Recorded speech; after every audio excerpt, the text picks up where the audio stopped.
because I think there's a lot of manufacturers out there that need to think about in a more meaningful way how they're going to come up with their own product idea and bring it to the market.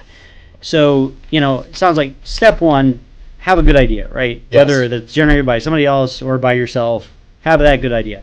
Number two, take a look at the market and take a realistic look at the market. Because I think a lot of people come up with an idea and they're like, they look at the market and they're like, well, there's a lot of them out there, but we can do it better. I get in the trenches with them. Right. I like the 2 machines we just installed. I'm out there. I'm doing it. I'm helping.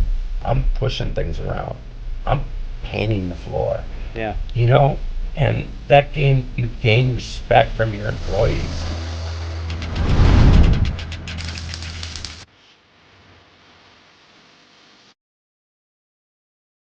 Welcome to Manufacturing Insiders. Today I have an awesome guest with us, Todd King. He is what I like to refer to as the Master of Diversification. Diversification is something I talk about in a lot of my videos because I really think it's the key to success, especially in the machining business. And I think it's just going to be really interesting to pick Todd's brain today and just find out, kind of what caused you to diversify in so many different ways. I mean, you have your own products, you have, a lot of different machinery, you have your certifications, you have different customers in different sectors. I mean, Correct. Super cool business. I love that you're a go-getter and that you just never stop. I mean, you're always going after something. Yeah, tell new. that to my wife. She's after 30 some years, she's starting to not like it as we get older. Yeah. Now's the time to start settling down and spending more time together. Yeah. Which I haven't got that yet. I am getting it though. Yeah, and we were just talking about that before we started recording. Just like kind of taking some time. You build a successful business, and I think what got you here is what doesn't allow you to stop doing it. I mean, you have that intrinsic drive and motivation. Yes. Yeah. Yeah, right when I get something accomplished, I always tell myself I'm going to just chill out a little. Yeah. But then something else will pop up in my head, and it's like, all right, let's start this. And I'm knee deep in it again. Yep. So I enjoy it. Yeah. I really do enjoy it. It does get to a point where it does get a little either pricey or stressful. But I do enjoy the outcome of creating a new work cell, Yep. or a new product, or figuring something out for somebody. Yeah. Yeah, and I kind of have the same issue. I'm entrepreneurial in nature, and I think that causes me to go a lot of different directions. And when I get lit on fire about an idea, I want it done. Like I get my team on board. Let's Right. do this thing. And then you always have that. You don't always have that, but a lot of times you have that situation where it kind of fizzles out over time, and then they kind of lose faith in the next time you have that. Yeah, fire, some of the right? things I get into, I get some people, they raise their eyebrows at me like, really, Todd? You're going to do this now? You want to try that? Well, sounds like a great idea, but all right. We're behind you. What was the last thing you did like that? Trying to put a robot on a machine to feed a milling machine. Is that the one I saw? Yes. Okay. So we got a Fanuc robo drill with a Fanuc robot, and I wanted to feed it with parts. Right. Well, it's a little bit harder than what it looks like on YouTube. Yeah. There's a lot of hidden cost. Yeah. You have to bring in an integrator. You could do a lot of it yourself, but the guy that comes in that ties it all together is the brains Right. behind it all. Right.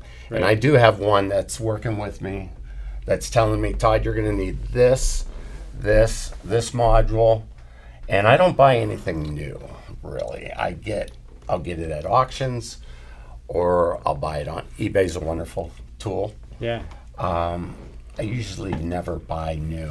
We do have new equipment in the shop, but most of the stuff I built my facilities on used, reconditioned. We recondition it, bring Sure. it in, 10 cents on the dollar. Right. And we've had the liberty to do that So, it's got us where we build our facilities without debt. Right. Which I think is, I think a lot of companies go into debt. Yeah. I walked into companies where they have like all these older machines and their one pride and joy, 5-axis, Yeah. Makino, and it costs them $1 million. Yeah, that payment never stops coming. Right. And it's like, for several years. That's cool that you have that machine, but what were you planning on doing to make sure it was running 24/7? My very first company, we went into debt. Yep. And then 2008 came, and that was bad times. Yeah. When you're structured with a lot of debt, new facility, then the bottom falls out. It wasn't anything that we did wrong. It was just, like you said, we were not diversified. We had all our eggs in one basket. Yeah. And we had 2 major customers, and both of those customers came to me one day and said, we're going to Mexico and we're going to Asia. And also, would you like to help us go to Asia? And I did it. I went to Asia with them and picked out. We went through a lot of different tool shops, machine shops, and because they said, if you help us, we'll try to keep you busy. Okay. So it was a bribe. Right. And did it work? No, didn't turn out. But it was funny because the first couple shops we went into were just completely in disarray. Yeah. They could never do what we were doing. And I'm like, all right, this is, yeah, we'll show them. Well, then the third and fourth shop we went into was so sophisticated. They had equipment that I would give my right arm for. And I was like, oh no, we're in trouble. The U.S. is in trouble. Yeah. So they went that way, and they had a lot of heartache. Yeah. What they're doing now, I have no clue because they're not my customer anymore. Yeah. Yeah. Yeah. Boy, yeah. It seems like that would have been kind of a trigger. We're going to go to Asia, but we're probably going to still give you some work. I don't know about that. Yeah. Yeah. Yeah, and so did they get a much cheaper price over there, you think?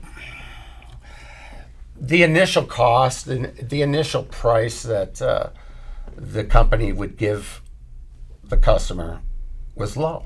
It was like, holy cow, how are they doing it? But by the time you add the shipping costs, correct. By the time you add the lead time that it takes to get it to your door, by the time you add in all the massaging you have to do to the tool to make it run properly, right? You add all that up. Is there still a savings? Yes. But is it substantial? Probably not. Not really. Yeah. Yeah. But I've had some beautiful tools built over there. Yeah. It just broke my heart to do it. But for me to get the molding, I had to do it. Right. So just like a little bit of background. So you started in injection molding, is that right? No, I started. Excuse me. I was at Tech Memorial. Okay. It was Tech Memorial. Now it's Central. Okay. But going into 9th, 10th grade, they asked you, if you weren't going to go to college, they give you a card. What do you want to do the rest of your life? Yeah. And I knew I wasn't going to college. At least my parents told me I wasn't going to college. But it was auto mechanics, woodworking, machine shop. Yep. And my dad worked at Plastic Industries. Okay. He wasn't in the tool and die part of the business, but he says, Todd, check that one. They work a lot of hours and they make pretty good money. Yeah. I was like, okay, I don't know what this is, but check. So, first day in class for machine shop, they give you some horn rim glasses and an apron, and they start teaching you about all the equipment. Yeah. I was like, oh, I don't know if this is me, Yeah. But I started really getting into it, and they had a program where you could go out in 10th grade, which was called co-op. So if you could get a job somewhere, you could leave school half day at noon. Which that's attractive. Yes, and go work. Yeah. So, again, my dad worked at Plastic. He talked to the people at Plastic, and they said, yeah, we'll give him a shot. So I would leave at noon every day and go to Plastic, work till 6 o'clock, 7 o'clock. Okay. I was cleaning. Okay. But it was a start. Got me out of school, too. Right. And made some money. Yeah. So one thing led into another. Then I graduated and went there full time and became a toolmaker. Got my journeyman papers and all that. Okay. And I think I worked there for, 8 years. Then I went to another shop on the east side after that, which was called Tool. Jack Farrell owns it. Okay. Which Jack Farrell is brilliant. He's a brilliant toolmaker, business owner. And so was the Pre-Shacks. They were wonderful people. Very. Yeah, I've heard a lot of good things about both of them. I never really met them. So. I took my apprenticeship and worked in the shop with the boys. Yep. All of them. And they didn't get any preferential treatment at all. We had a German boss that really was, as you could think of an old German with a cigar, bald, coming down the aisle. No bullshit, right? No, you weren't playing. Yeah. If you were 5 minutes late, he'd be at that time clock. Yep. Pounding on you. Everybody else out in the shop at their machines looking to see who's coming in late. Like, oh God, I'm glad I'm not that person. Right. So I learned a lot of discipline. Yeah. And then I went to Tool. And at that time, I said, I think I could do this myself. So I rented this real small space, about as big as this room. And I got a Bridgeport milling machine. And it was down on State Street, the Kohler building. Okay. Across the street from the big white building. Yep. And I rented this space. And I remember I had no electric, no heat. And it was October. And I jiggled this Bridgeport through a door like that one. Had to take the table off and everything to get it in there. Yeah. And I remember running an extension cord from the shop next door and had I think it was my parents, like one of their old living room lamps on the floor. And I'm kind of a clean freak. And I started cleaning it. I remember putting cleaner on it. It was freezing before I could wipe it. But I got that machine clean one way or another. I love these stories of like where we started. Yeah. I mean, I have my own. That's an awesome story because it's like to think that was you wiping freezing cleaner off in a with a lamp lighting your. Yeah. To where you are that's now. The truth. I know awesome. It seems like it seems like such a long time ago, but not such a long time ago. Yeah. And then I worked at Tool, and there was a fellow named Gary Mays, which me and Gary were friends. And I had the Bridgeport milling machine.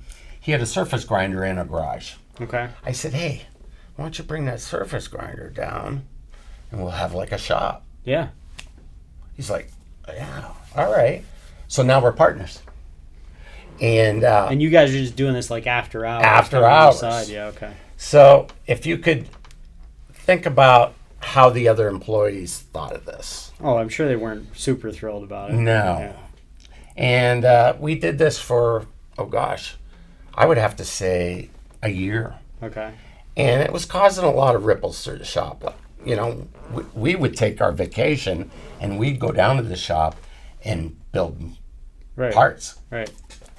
And so Gary was down there with a surface grinder. And when we got down there, we got our first job. And it was from F&S Tool. Okay. And it was a print this big, normal sized piece of paper. The part was very small. There was dimensions on it. Mm-hmm. But we blew the quote big time. Yeah. We're thinking the parts were like this. I don't know why we thought that, but we thought the parts were like this. Well, actually, they were like this. Yeah. And I remember Mike and his dad Jim bringing the material to us in a flatbed truck, and it was bars of steel this square, 10 feet long. I'm like, what is all this for? That's for that job you quoted. I'm like, So we grabbed the print and started looking at it. It's like, holy shit. And the old man's just laughing at us. Oh, yeah. Because he knew we blew it. Yeah. And we got through it. And they gave us more money. Oh, I was 'Cause going to they're say, great I was people. going to ask that. Yeah. Yeah, he says, dumbasses. Yeah. You know, I It's- can't do this to you. It's good you to know make you that- underquoted. I says, yeah, Jim, we did. Yeah. And he says, here, this is what we're gonna give you. That's awesome. And I remember getting that first check. It was like seemed like $1 million to us. Right, You know? right. Yeah. And then we grew out of that little room, and we moved up on Upper Peach, and I owned the property up there, and there was a building up there. That's another whole long story. But then, just like marriages, you know, we divorced, Sure. and it was very amicable. Yeah. The way we did it, and he took Executive Mold or Executive Tool, which he's still in business, thriving, doing well. Mm-hmm. Gary's a great tool maker. He's a great guy. And we had the molding we started up there, and it was Executive Mold. Yeah. So I took that, he took that, we split everything, and he went his way, I went my way. And I took off, and I ended up building a building out in Fairview, in the Fairview Industrial Park. Mm-hmm. And he is off of Peninsula Drive back in there. Then it came 2008. Extreme amount of debt. We had extreme amount of work, but a lot of that work got stopped, or it was getting shifted. Right. So we weathered it for about 5 years. So in 2008, how far into the business were you at that point? Jeez. Like on your own? I would have to say 6, 7 years, 8 years. Okay, so yeah, not somewhere a in lot. there. Not a lot. Okay. No. But then we built this fabulous building, and we had tons of work coming. Then the crash. And I remember going out into the shop and stopping machines and pulling steel off of machines and saying, stop, we have to stop. And just stacking stuff on skids. Mm-hmm. That's how much work we had. And we had a lot of spare components. And so you weren't getting paid for these parts at that point. Well, That's why you stopped they on that. said add up what you have into this stuff and we'll pay you. Okay. Well, we added it up, and I gave them the correct dead-on number. Yeah. And they said, oh, by the way, we're going to pay you 50 cents on the dollar. Yeah. And I was just like, it was a big number, too. Sure. So we weathered that storm. We veered into some medical work. Mm-hmm. And then a guy came from Meadville that was buying up a bunch of shops. And he came through our shop. My accountant was his accountant. And I think he bought 3 or 4 shops in Meadville, all within a year. Okay. And he ended up buying us. And taking the employees, he didn't want to have the building. Building was too expensive. Plus, he wanted to keep everything in Meadville. Mm. So all the employees that wanted to go to Meadville went to Meadville. And I'd have to say 80% of them did. It didn't work out too good for him. Let's just put it that way. Then, too young to retire, myself. Sure. Yeah. So I rented a building, and me and my son were in there. This was the funnest part of my whole career, really, because it was very relaxed, didn't have a lot of stress, didn't have a lot going on. Mm-hmm. And we invented a couple things. And one of them was, and I'm not even a fisherman, one of them was it's called the shallow water anchor. And my last name is King. We called it the Kingpin. Okay. And it's Love it. it's a poor man's power pole. Power pole is a pole that comes down and sticks into the bottom of a creek bed or little river or shallow water. Right. And instead of throwing an anchor out and pulling an anchor back in, anchors are all wet, slimy. You just put this pole in manually, and it keeps your boat from moving. Does it like collapse? It's almost like a pull stick. It was Okay. 12 feet long, so you could get it into 2 6-footers. Okay, got it. So we built that. We built this beautiful bracket with a tube, and it slid through a tube that was mounted to the boat, and it would stick into the creek bed and keep the boat from moving. Yeah. So we invented that and put them on eBay. How'd you get the idea for that? Like, I got it from this lady I know, a good friend. She had the idea. Her whole family were fishermen. Yeah. And she kind of started it, bought some material, but her design was totally different than our design. Yeah. But we had the idea, like, we have all this material that we can get. Mm-hmm. Let's design our own and let's do this. So we did it, and it's like, we're not marketing people. Right. So I just put it on eBay. Started selling them here and there. Yeah. And I was like, oh, this is kind of neat. Then some guy called me from Minnesota, a company called Marine Tech. And he says, hey, I want to buy the Kingpin. I'm like, how many do you want? He goes, no, I want to buy the business. All of them. I'm like, all right, here we go. You got one of those things? Yeah. Another tire kicker. Right.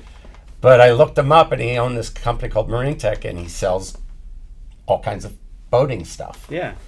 And he flew me down there, and I had no clue what to even ask for this. So what were your sales at that point? $50. So Couple of them on eBay. Yeah. A couple $100. Okay. And I go to my accountant. I said, what do I even ask for something? What's the number? And he gave me this huge number. I'm like, are you kidding me? I'm embarrassed to even think about that number. He says, no, go for it. You can just say no. Right. So he flew me down there, and I'm sitting in this room with him and his son. He goes, well, so what would you like for this? And I'm like, oh. I know that feeling. Yeah. Oh. Yeah. And I blurted it out. And he's like, too much money.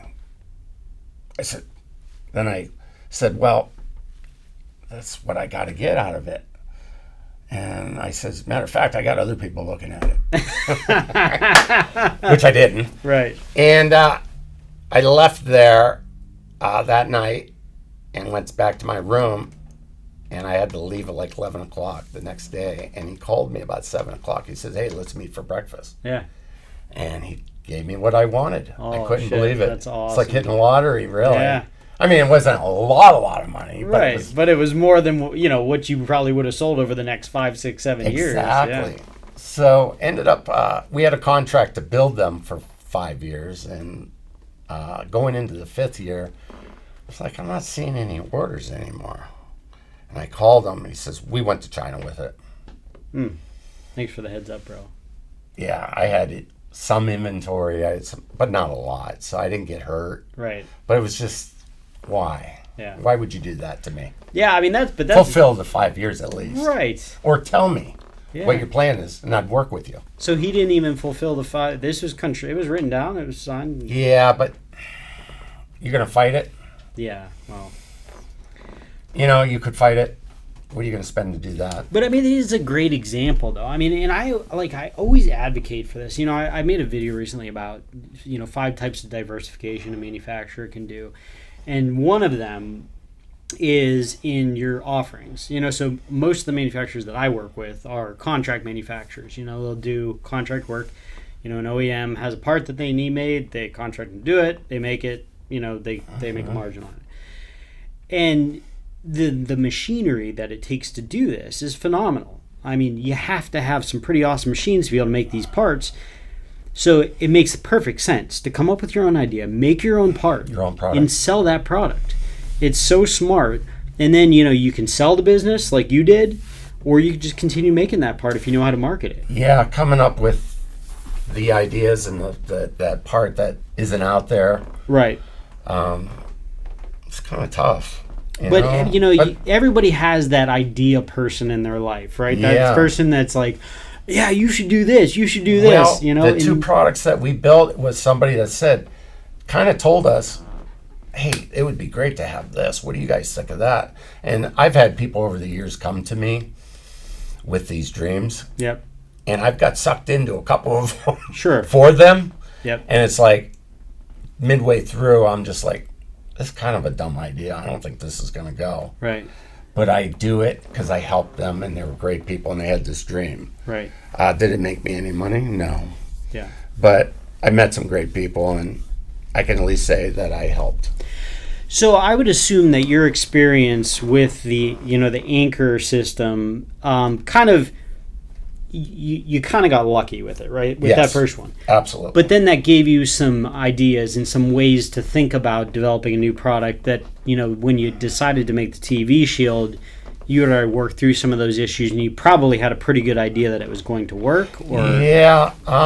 There again, my nephews that are down in Florida, they came to me and they said, Uncle Todd, we have this idea. I said, yeah, what is that? We're thinking about an enclosure that goes outside that's weatherproof. You put a TV in it, and it locks, and really, the Cadillac. Right. And I was like, okay, that sounds all right.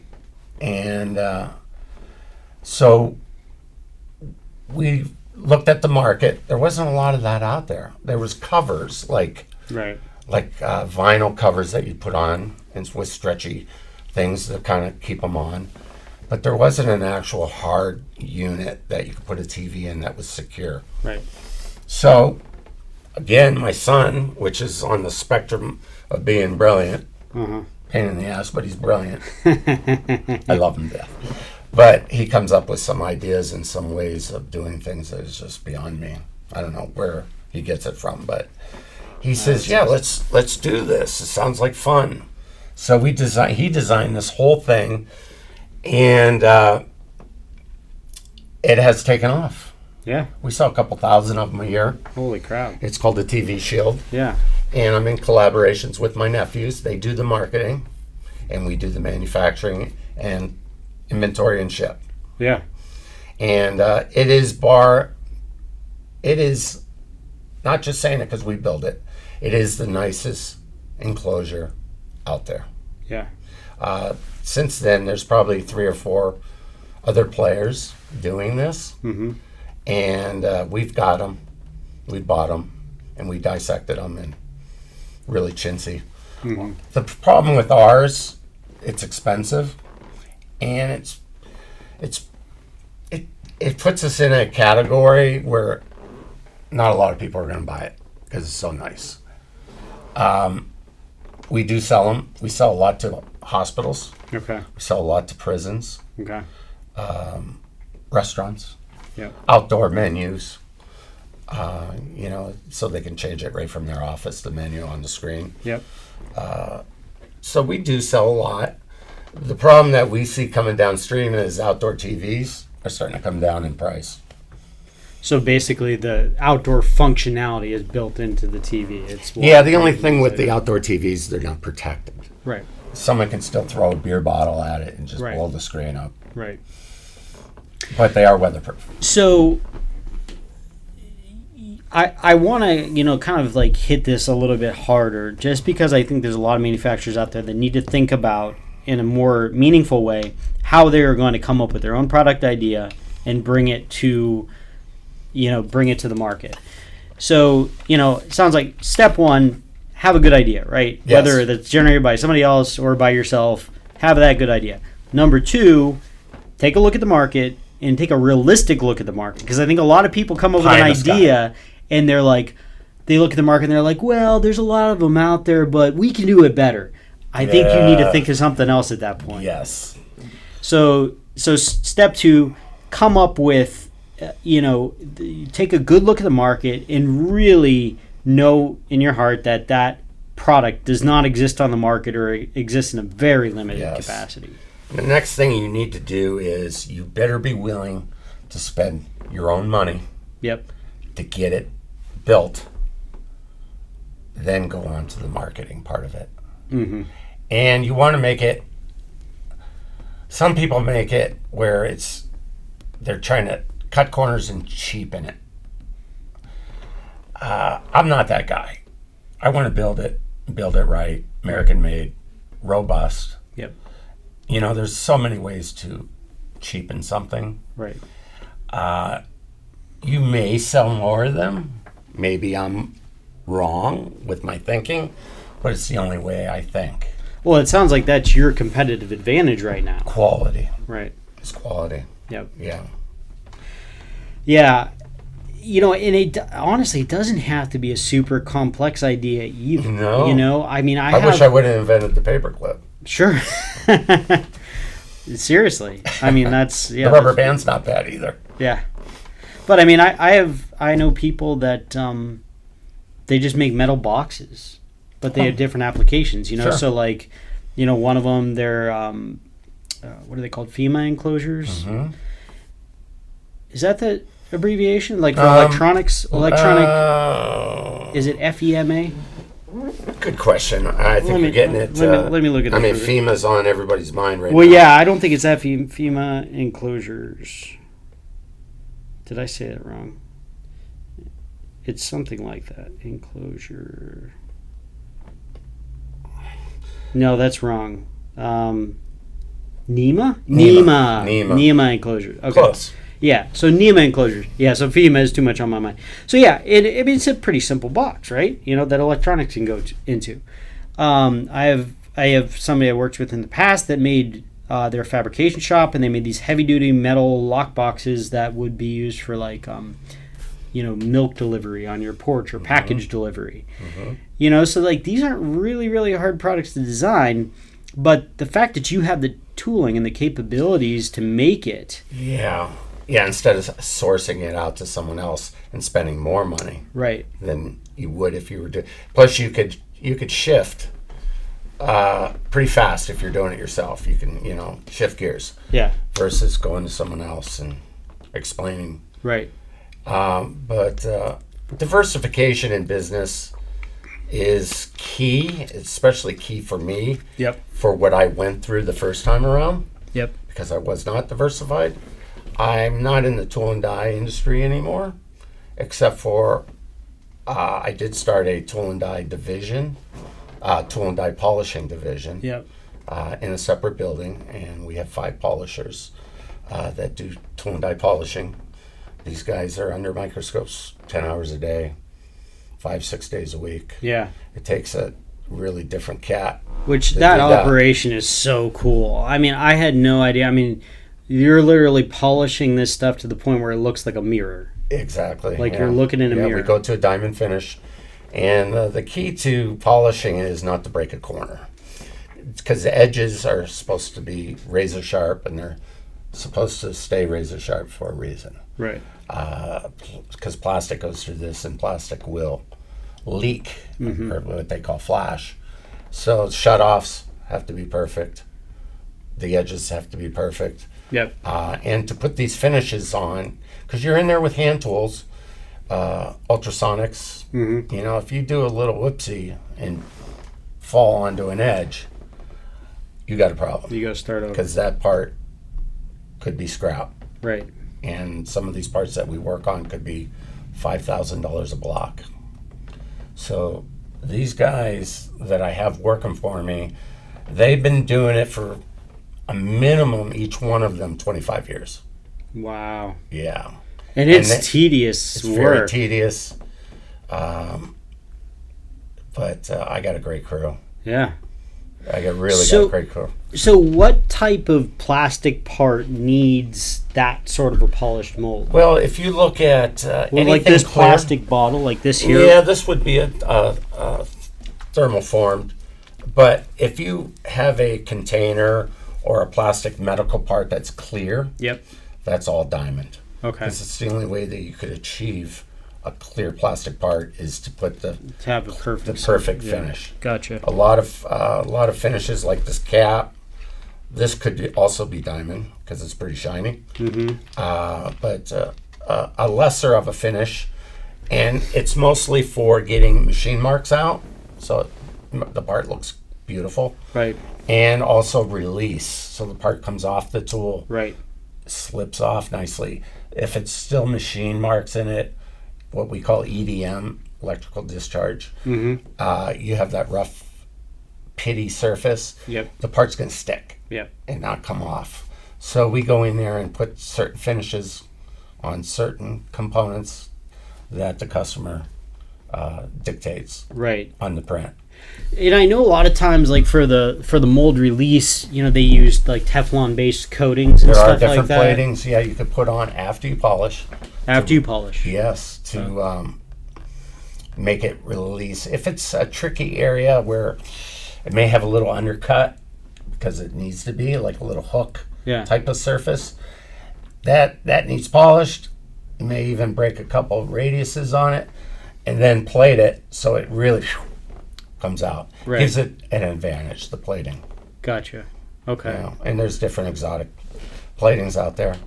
Yeah, for and so, this. so there's no plating that you can put on a mold that would in any way replicate this type of polishing. There's nothing No. that would achieve And that. there's not a smoothly. machine that does it either. Wouldn't that be a hell of an invention though? If you could It make a would. compound that would be so smooth after it was plated. Yeah, maybe Bewitched.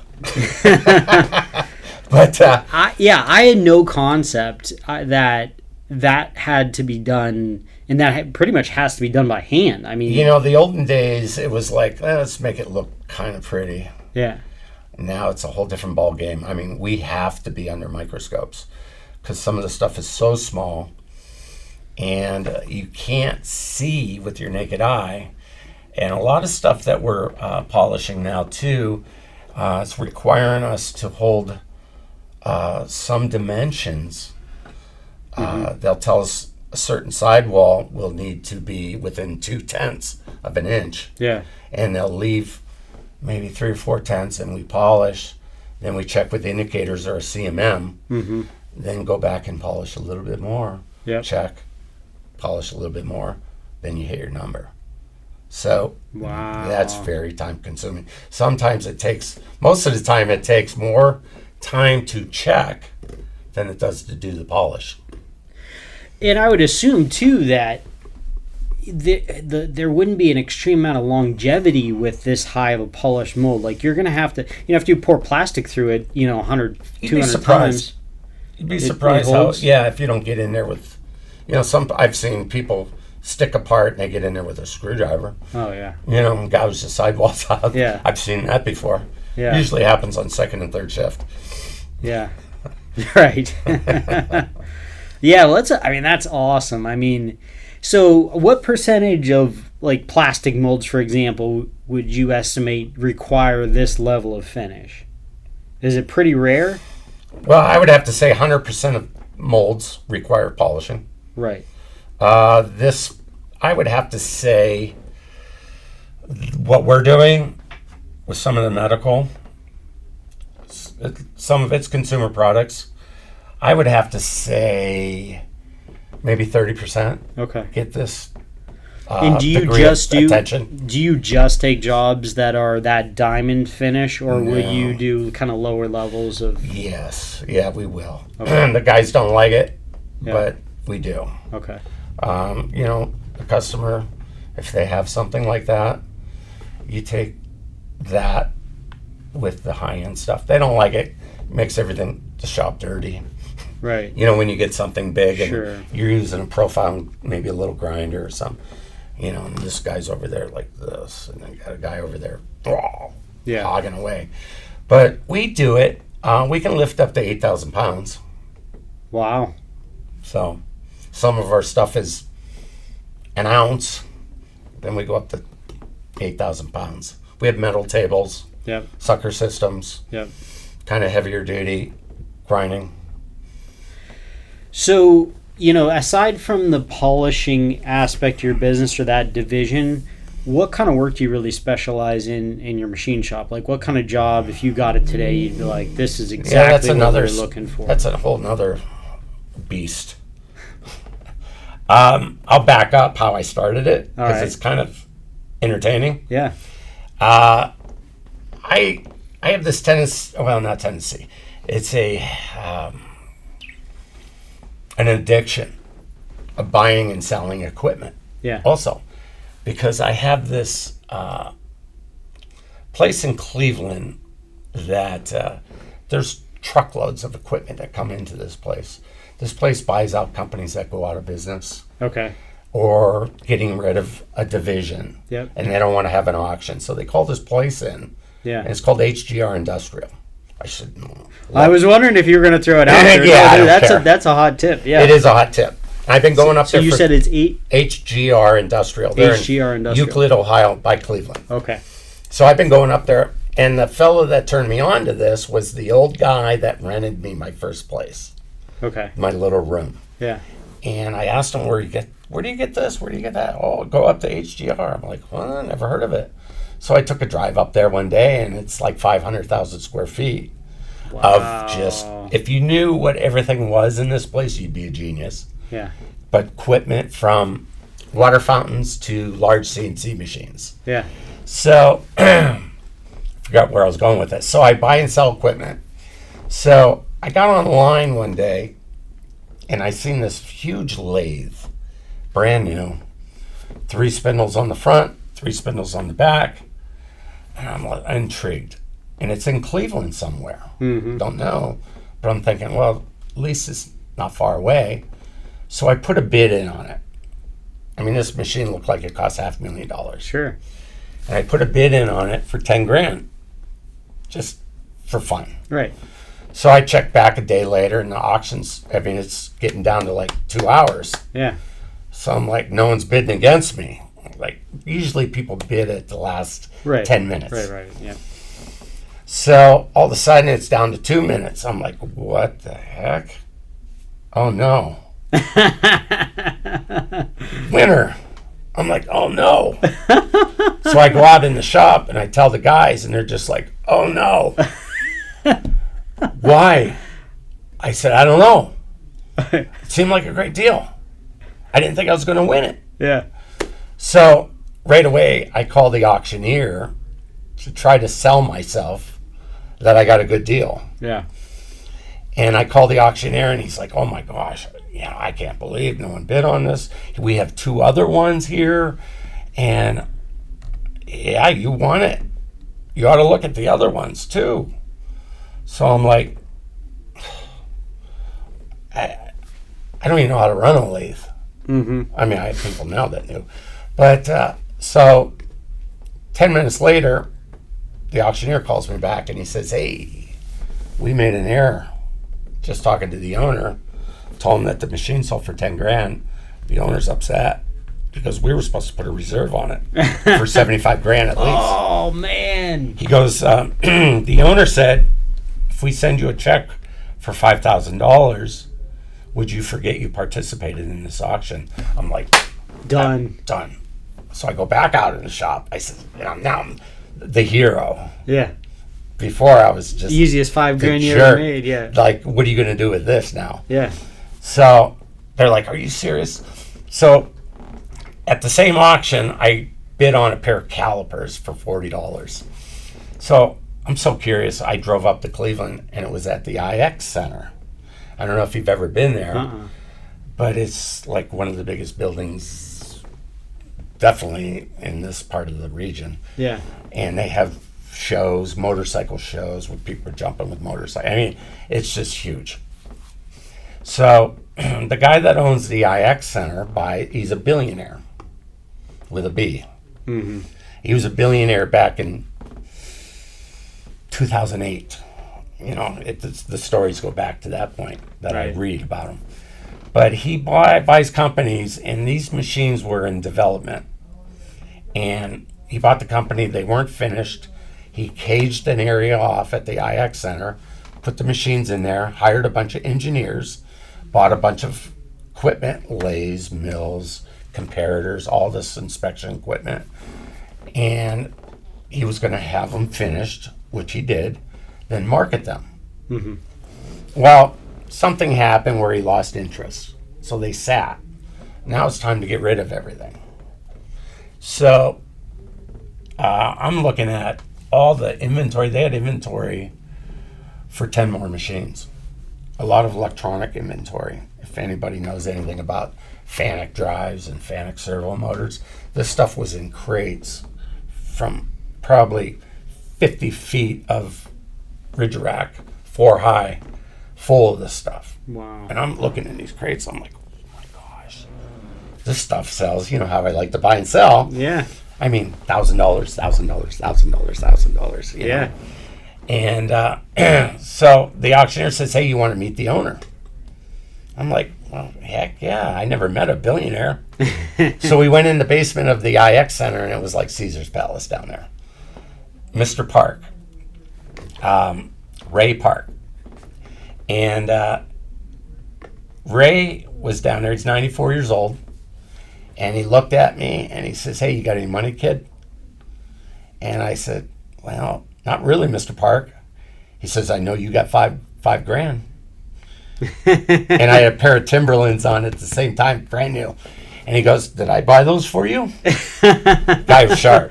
I said, no, Mr. Park. He goes, come on, let's go. And we get in the golf cart, his golf cart, and we're flying through the IX Center, and there was an RV show going on. And he's, whoa, whoa, whoa, whoa. We go back to this caged area. He goes, come on. I need to get all this stuff out of here. I'm like, what am I going to do with it all? But I already knew all this stuff, the value. Right. So he says, I'll tell you what. He goes, 65 grand, everything, and I'll finance you at 4%. I said, done deal. Hell yeah. So I go back to the shop, and I tell the guys, they're like, oh, God, now what? There goes Todd again. So we had to rent Penske trucks, and had like 5 trucks going up, and we had to break the machines in half because that's how big they were. Yeah. And we had riggers, but I ended up storing everything in HGR, which is in Cleveland. They rented me some space, so I didn't have to travel far. Yeah. Well, I wanted one machine to come back to Erie, and I needed a place to rent to put it because I didn't have enough room. So I went to the Epco Park, and we brought it there, and my son, the brilliant one, put it back together. There's the only machine on the face of the earth like it. So there's no help because it's custom. Yeah. They didn't hit the market yet. And he figured it out. I got a job for it. He ran the job off, and we looked at each other like, now what? Mm-hmm. Do we go for this or do we just play? So I met this fella. His name is Tom Brooks, which has become my right-hand man down in the machining division. Mm-hmm. And we've took this division from just us, a couple guys. I think we have 18 now. Wow. Yeah, we since got rid of the machines. Yeah. Sold everything off. We got brand new Tornos Swiss machines. We have several lathes with live tooling, Y-axis subspindles, DMG mills, saws. How long did it take you to sell off all that equipment? Less than 6 months. Really? Mm-hmm. And how much did you make off of that 65,000? I paid the 65 grand back. Let's say that real quick. Sure. Yeah, I made a couple bucks after that. Yeah. But so we got a full-blown machining company going. Mm-hmm. And I really haven't pounded the ground for work. We just word of mouth, and we just keep growing. At this point, we're stopping the growth, and we're getting all our processes nailed, mm-hmm. which we have them in place, and they're 90% there. Mm-hmm. We're obtaining our ISO, yep, our ITAR. Yep. We just got through being certified to be quote for DOD. Okay. We're doing some work with aerospace companies. Yep. So we're focused on really high end, sure, very tight tolerance. Yep. So are you going to go for that AS9100 then? We will. Okay. Yeah. It's just everything has happened so fast. It's happened all in 4 years.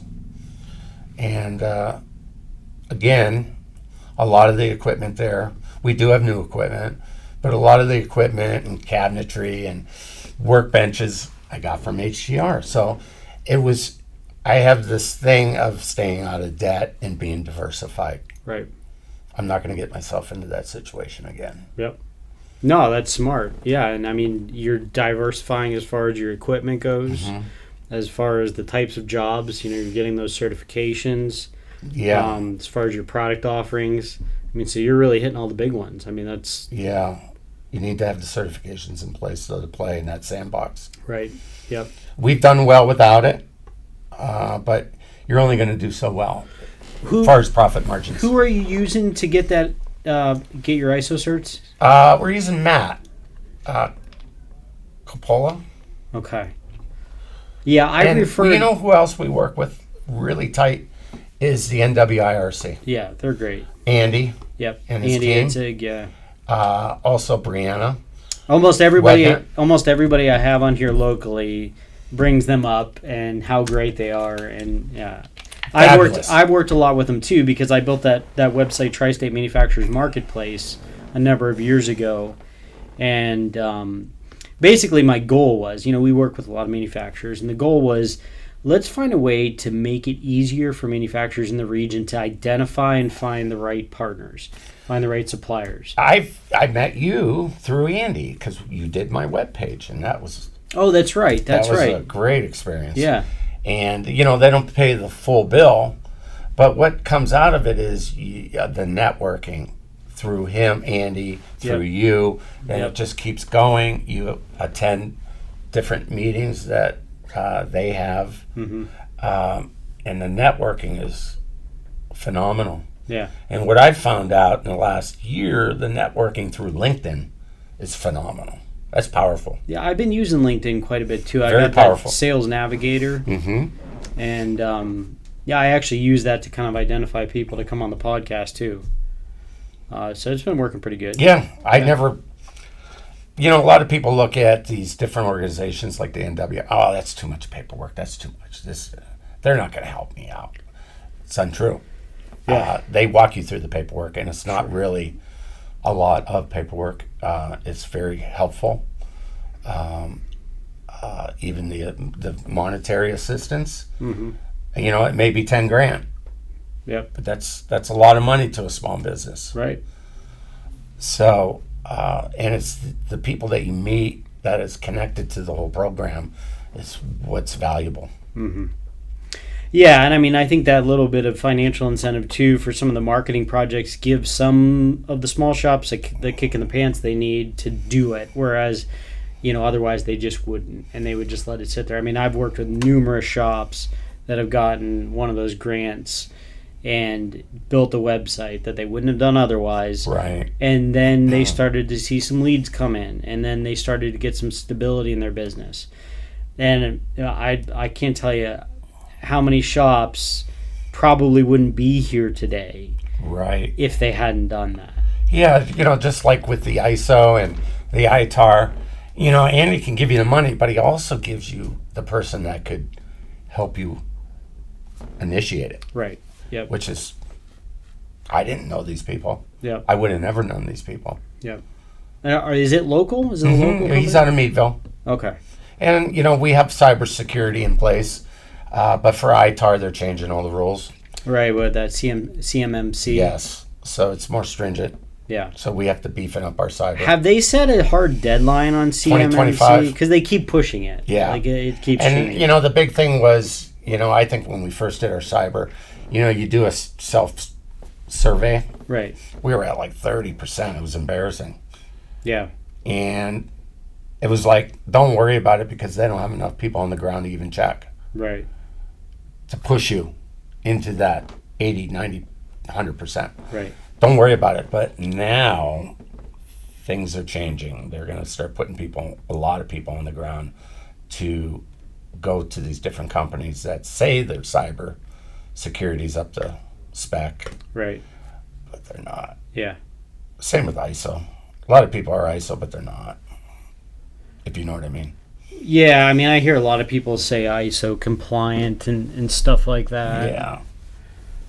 Which is pretty meaningless. Like, I've had customers want me to put that on their websites. I'm like, guys, just go go get an Get ISO it, certification, and right? do it right. Yeah. And like right now, we are compliant, but it, back in the day, I was like, oh, it's just a money grab. The processes that they force you into to doing, not force you, but that you put into your company is so critical. Just like a lot of the materials that we work with are very, very specific and have consequences if something goes wrong with that material, if it's not the proper material. Mm-hmm. We do a lot for nuclear power plants. Okay. Valving. Yep. Stems. Yep. And very critical. We have the stuff after we're done, go to a different company that will tell you, do an analysis Right. on that material on every. Like NDT. Yes. And traceability throughout your company, getting it, making sure it's right, tracking it from A to Z, Yep. having firm grip of it, it's not getting mixed up with another piece. Right. It's so critical. Yeah, and all that stuff is just going to make you a better business. Yeah, and we're going to barcoding now, Okay. so we can track it. Yep. And we're trying to go paperless in our company. So when the prints, there won't be any prints. We're going to put monitors at each machine. That's yep. So Yeah, and I know a lot router- of like the aerospace companies like Boeing, for example, they want that. They want to know that you have. Because you're not the allowed to have the computers- prints hanging out Right. for anybody to see. Yep.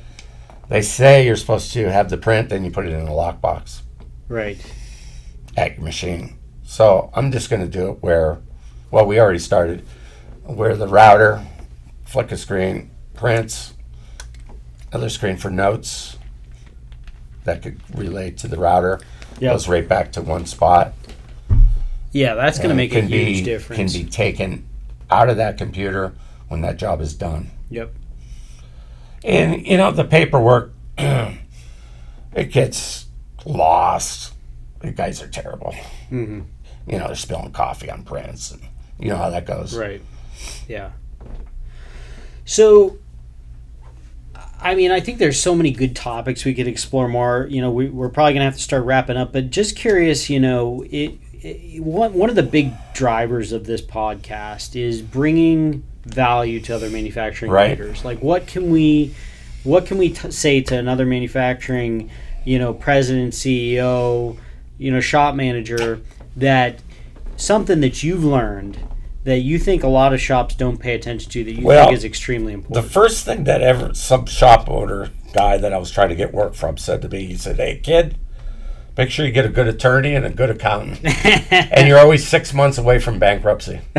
That's what he said to me. I'm like, well, okay. This isn't a great way to start, Right. but it makes sense. You're always six months away from bankruptcy. Really, I think most businesses probably are. Yeah. Yeah.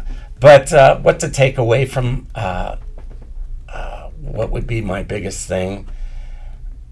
My biggest thing in business is being honest, being very transparent, humble, Mm-hmm. and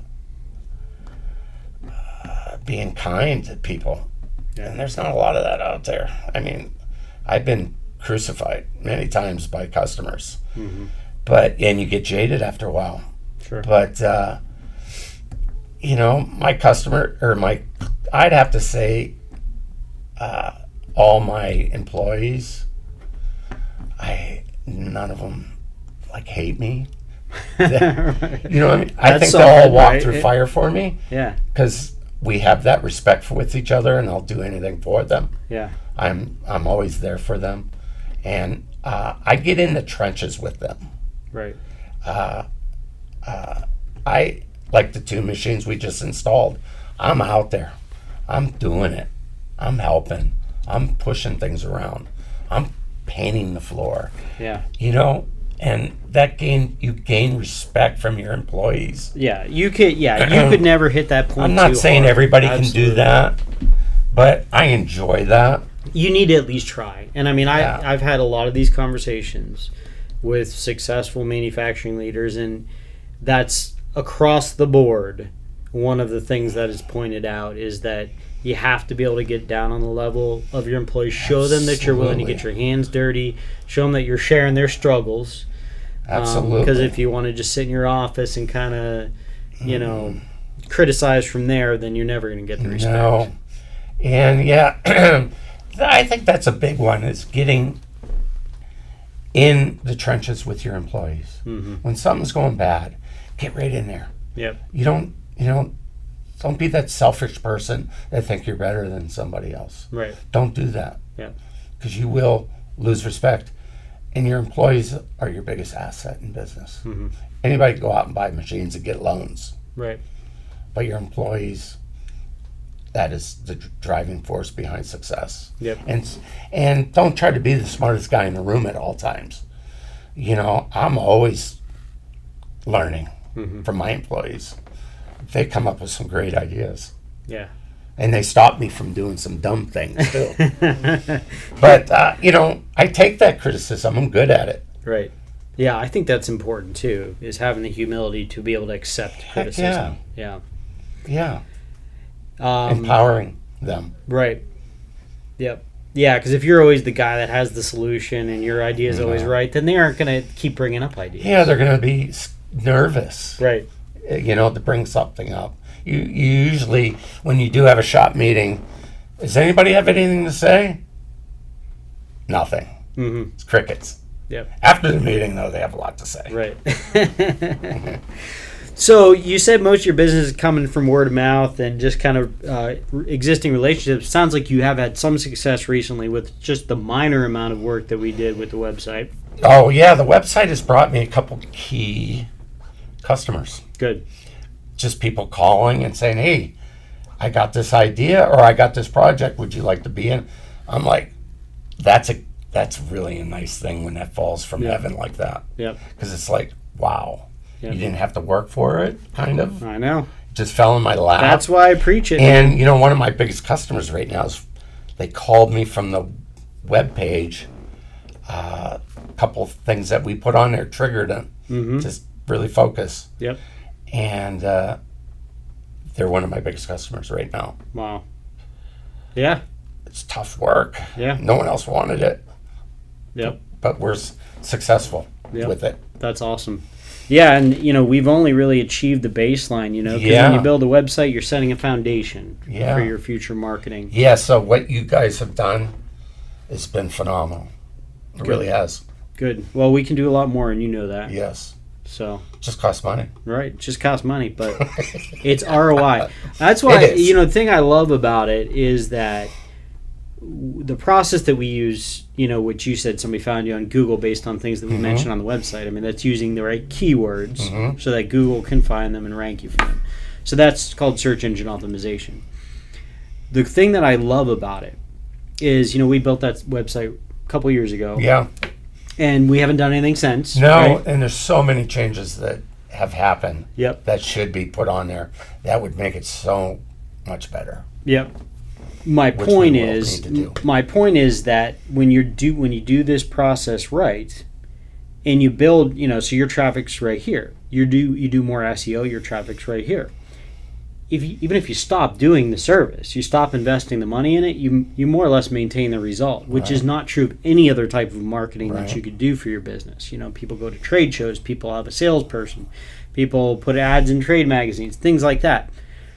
In those cases, your results are solely in the period in which you're investing the money. When you're doing SEO, your results can extend way beyond that, years beyond that. Sure. So it has a lot of residual value to it. The TV Shield has strong SEO going on with it. Yep. It's to the point where it's almost gross. I mean, you type that into Google. Yeah. It's probably almost become like a Kleenex, kind of. That's the name people. The TV Shield off you. Yeah. No, that's awesome. But yeah, you understand how powerful it is. Oh yeah. Yeah. Yep. Well, hey Todd, thanks a lot for joining today. I Nate, loved. You've been after me for about 3 years. I know. I've been shy. I have to be persistent with you.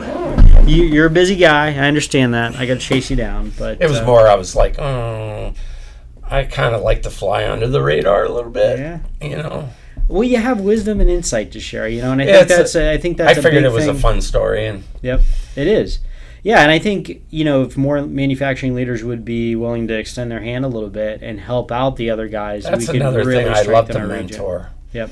There's a couple people that have started small businesses, and I've mentored. It just makes me feel good, Yep. and you know, then see them progress. Yep. Yeah. If anybody has any questions for you or is interested in a little bit of mentorship from you, maybe they're starting out their machine shop or, you know, coming up with a product idea, something like that, what's a good way to get a hold of you? It would be more my email, Okay. which would be todd@kingprecisionsolutions.com. Okay. And Todd at King solutions, Precision plural. Solutions.